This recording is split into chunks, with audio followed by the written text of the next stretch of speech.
അല്പസമയം മുമ്പ് പരാതിക്കാർ നമ്മളോട് പറഞ്ഞത് തെറ്റുകളൊന്നും ചെയ്തിട്ടില്ല, പിന്നെ എന്തിനാണ് ഇവർ ഒളിവിൽ പോകുന്നത്? മാത്രമല്ല പരാതി നൽകിയിട്ട് ഒരു നടപടിയും ഉണ്ടായിട്ടില്ല. ഷാജി തന്നെ പറയുന്നത് പോലെ ഷാജി ലക്ഷർ ആശുപത്രിയിലെ ഷെയർ ഹോൾഡറാണെന്ന് അവകാശപ്പെടുന്നു. ആശുപത്രിക്കകത്തും പുറത്തും തന്നെ സംരക്ഷിക്കാൻ ആളുകളുണ്ടെന്ന് അവകാശപ്പെടുന്നു. ഈ അവകാശവാദമൊക്കെ ശരിവെക്കുന്ന സംഭവവികാസങ്ങളാണ് ഇപ്പോൾ നടന്നുകൊണ്ടിരിക്കുന്നത്. കാരണം ഇത്ര ഗുരുതരമായ ആരോപണം ഉയർന്നിട്ടും ഷാജിക്കെതിരെ ചെറുവിരലനക്കാൻ നിയമ സംവിധാനങ്ങൾ തയ്യാറായിട്ടില്ല. അത് നേരത്തെ പറഞ്ഞ പോലെ അത് കേവലം ഒരു അവയവ കച്ചവടവുമായി ബന്ധപ്പെട്ട പരാതികൾ മാത്രമല്ല, ലൈംഗിക പീഡന പരാതിയുണ്ട്, അങ്ങനെ നിരവധി പരാതികളുണ്ട്, സാമ്പത്തിക തട്ടിപ്പ് പരാതിയുണ്ട്, അങ്ങനെ നിരവധി പരാതികൾ നിലനിൽക്കുമ്പോൾ പരാതിക്കാരി പറഞ്ഞ പോലെ തന്നെ ഷാജി അവകാശപ്പെടുന്ന പോലെ ഷാജിക്ക് പിമ്പിൽ വമ്പൻ ആളുകളുണ്ട്. അതാണ് സംരക്ഷണ വലയം തീർക്കുന്നത്. ഇപ്പോൾ പലരും പരാതിക്കാരിയെ വിളിക്കുന്നുണ്ട്, ഈ വിഷയത്തിൽ തങ്ങൾക്ക് പങ്കില്ല, അല്ലെങ്കിൽ തങ്ങളല്ല ഇതിന് പിന്നിലെന്നൊക്കെ പറഞ്ഞ് രക്ഷപ്പെടാൻ ശ്രമങ്ങളുമൊക്കെ നടക്കുന്നുണ്ട്. വിനീഷ്, തീർച്ചയായിട്ടും ഈ ഒരു അവയവ കച്ചവടം ഞാൻ നേരത്തെ സൂചിപ്പിച്ചതുപോലെ തന്നെ സുലഭമായി സംസ്ഥാനത്ത് നടക്കുന്ന കാര്യമാണ്. അതുകൊണ്ട് തന്നെ ഷാജി എന്ന ഏജന്റിന് മാത്രമല്ല, ഈ ഇത്തരത്തിൽ അവയവ കച്ചവടം നടത്തുന്ന എല്ലാ ഏജന്റുമാർക്കും വൻപൻ സംവിധാനങ്ങളാണുള്ളത്.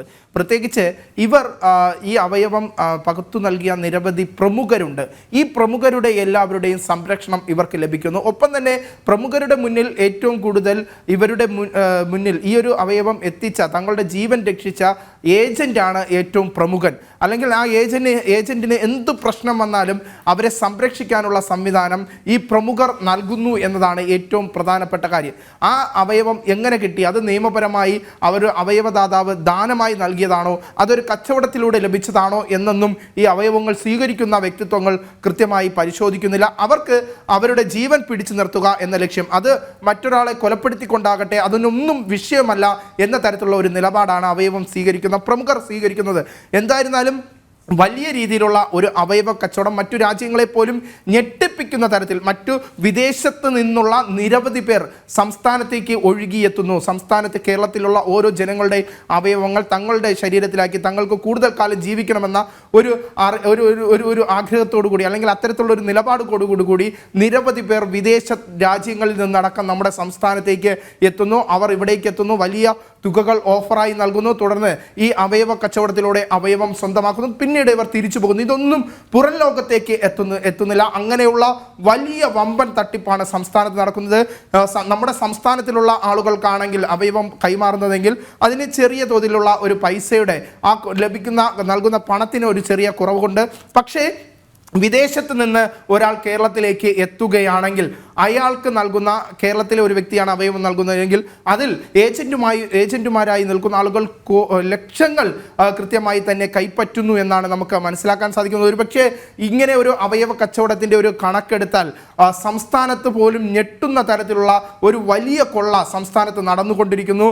വിദേശ രാജ്യങ്ങളിൽ നിന്ന് ഏറ്റവും എളുപ്പത്തിലേക്ക് കേരളത്തിലേക്ക് എത്തിയാൽ അവയവം ലഭിക്കും എന്ന തരത്തിലുള്ള ഒരു നിലപാടുകളിലേക്ക് വലിയ ആശുപത്രികൾ എത്തുന്നു എന്നതാണ് ഏറ്റവും പ്രധാനപ്പെട്ട കാര്യം. ഈ വലിയ ആശുപത്രികളുടെ ഇത്രയും വലിയ വളർച്ചയ്ക്ക് പിന്നിലുള്ള പ്രധാന കാര്യവും ഇത്തരത്തിലുള്ള വലിയ വമ്പൻ അവയവ തട്ടിപ്പുകൾ തന്നെയാണ് എന്നതാണ് ഷാജിയുടെ വെളിപ്പെടുത്തലിൽ നിന്ന് നമുക്ക് മനസ്സിലാക്കാൻ സാധിക്കുന്നത്. ഒപ്പം തന്നെ എടുത്തു പറയേണ്ടത്, എല്ലാ ആശുപത്രികൾ കേന്ദ്രീകരിച്ചും ഏജന്റുമാർ സജീവമാണ്.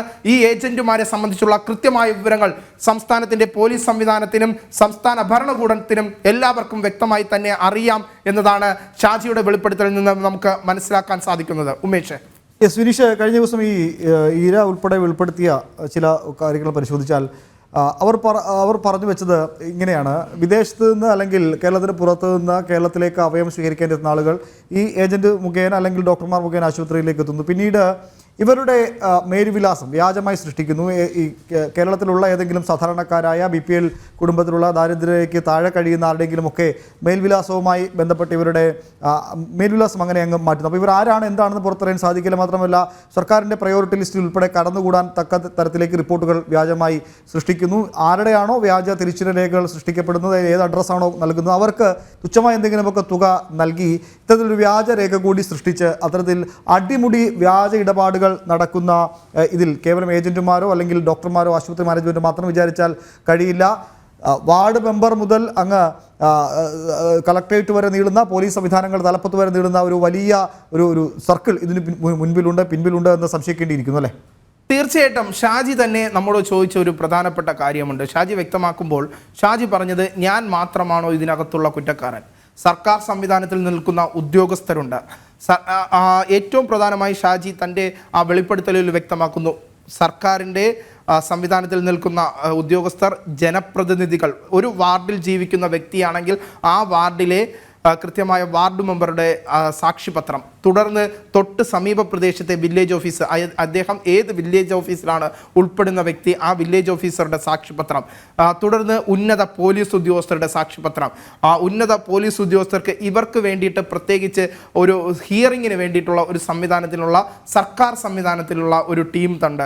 ആ ഹിയറിംഗ് സംവിധാനത്തിൽ ഇവരെ കൃത്യമായി നിങ്ങൾ അവയവം നൽകാൻ തയ്യാറാണോ, മറ്റേതെങ്കിലും പ്രലോഭനങ്ങളുടെ പുറത്താണോ നിങ്ങൾ അവയവം നൽകുന്നത്, അല്ല എന്ന് ഇവർ പറയുന്നതോടുകൂടി ആ ഒരു സർക്കാരിൻ്റെ ഫസ്റ്റ് സ്ക്രൂട്ടണിങ് പോലും അവിടെ കൃത്യമായി തന്നെ പൊളിയപ്പെടുകയാണ്. പ്രത്യേകിച്ച് ഇവർക്കെല്ലാവർക്കും അറിയാം ഇവർ എങ്ങനെയാണ് അവയവം നൽകാൻ പോകുന്നത്. പണത്തിന് വേണ്ടിയാണ് അവയവം നൽകാൻ ഈ പോകുന്ന ജനങ്ങൾ പോകുന്നത് എന്ന കാര്യത്തിൽ എല്ലാ ഉദ്യോഗസ്ഥന്മാർക്കും, ഈ ഒരു സ്ക്രൂട്ടണിങ് നടത്തുന്ന എല്ലാ ഉദ്യോഗസ്ഥന്മാർക്കും കൃത്യമായി തന്നെ മനസ്സിലാക്കുന്നു. പക്ഷേ ഇവിടെയെല്ലാം ഇതെല്ലാം മനസ്സിലാക്കുമ്പോൾ നമുക്ക് മനസ്സിലാക്കാൻ സാധിക്കുന്നത് ഒരു വലിയൊരു ടീം ബിൽഡപ്പ് ചെയ്തുകൊണ്ടാണ് ഈ ഏജന്റുമാർ പ്രവർത്തിക്കുന്നത്.